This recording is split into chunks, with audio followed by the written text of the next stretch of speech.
Kaunting kaalaman ulit, ang Kaizen ay isang salitang Hapon na ang ibig sabihin ay pagbabago para sa ikabubuti o patuloy na pag-unlad, continuous improvement. Nagmula ito sa dalawang salita, Kai, pagbabago or change, Zen, mabuti, good. Mga pangunahing konsepto ng Kaizen.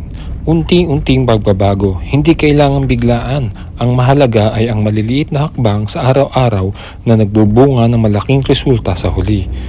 Lahat ay kasama sa isang kumpanya, lahat ng empleyado mula sa pinakamataas na manager hanggang sa mga staff ay bahagi ng paghahanap ng paraan para sa mapabuti ng trabaho.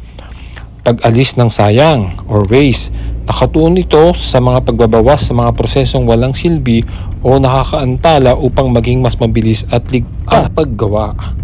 Pilosopiya sa buhay, bukod sa negosyo, maaari rin itong gamitin sa personal na buhay upang maging mas disiplinado at produktibo sa araw-araw. At ito po si Alatiamba na nagkasabing ang buhay ay parang gulong.